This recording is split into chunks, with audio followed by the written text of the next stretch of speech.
જય જય ગરવી ગુજરાત। છેલ્લા 3 વર્ષમાં ગુજરાતની અંદર 6,500 થી પણ વધારે બળાત્કારના કેસ થયા છે। 36 થી પણ વધારે ગેંગ રેપની ઘટનાઓ બની છે। રોજ ગુજરાતમાં 5 થી વધારે બળાત્કાર થાય છે। ત્યારે આજે મારે વાત એ કરવી છે કે આજે ગુજરાતમાં અહીંયા સોલા વિસ્તારમાં એક બોર્ડ લાગેલું છે જેમાં લખ્યું છે કે રાતની પાર્ટીઓમાં જવું નહીં, રેપ કાં તો ગેંગ રેપ થઈ શકે છે। ત્યારે આજે મારે વાત એ કરવી છે કે આપણે ગુજરાતમાં વાત કરીએ છીએ, મુખ્યમંત્રી વાત કરતા હોય છે મહિલા સશક્તિકરણની, મહિલા સુરક્ષાની, પરંતુ ગુજરાતમાં સોલામાં આવા બોર્ડ લાગ્યા છે। ત્યારે આજે અમે ગુજરાતના મુખ્યમંત્રીને તથા ગૃહમંત્રીને પ્રશ્ન પૂછવા માંગીએ છીએ કે શું ગુજરાતની બહેન દીકરીઓએ રાત્રે બહાર નહીં નીકળવાનું? જય જય ગરવી ગુજરાત।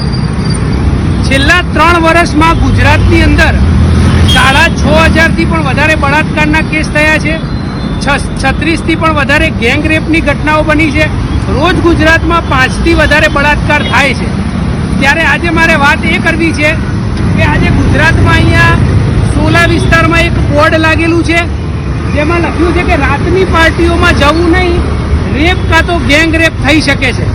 ત્યારે આજે મારે વાત એ કરવી છે કે આપણે ગુજરાતમાં વાત કરીએ છીએ, મુખ્યમંત્રી વાત કરતા હોય છે મહિલા સશક્તિકરણની, મહિલા સુરક્ષાની, પરંતુ ગુજરાતમાં સોલામાં આવા બોર્ડ લાગ્યા છે। ત્યારે આજે અમે ગુજરાતના મુખ્યમંત્રીને તથા ગૃહમંત્રીને પ્રશ્ન પૂછવા માંગીએ છીએ કે શું ગુજરાતની બહેન દીકરીઓએ રાત્રે બહાર નહીં નીકળવાનું? જય જય ગરવી ગુજરાત। છેલ્લા 3 વર્ષમાં ગુજરાતની અંદર 6,500 થી પણ વધારે બળાત્કારના કેસ થયા છે। 36 થી પણ વધારે ગેંગ રેપની ઘટનાઓ બની છે। રોજ ગુજરાતમાં 5 થી વધારે બળાત્કાર થાય છે। ત્યારે આજે મારે વાત એ કરવી છે કે આજે ગુજરાતમાં અહીંયા સોલા વિસ્તારમાં એક બોર્ડ લાગેલું છે જેમાં લખ્યું છે કે રાતની પાર્ટીઓમાં જવું નહીં, રેપ કાં તો ગેંગ રેપ થઈ શકે છે। ત્યારે આજે મારે વાત એ કરવી છે કે આપણે ગુજરાતમાં વાત કરીએ છીએ, મુખ્યમંત્રી વાત કરતા હોય છે મહિલા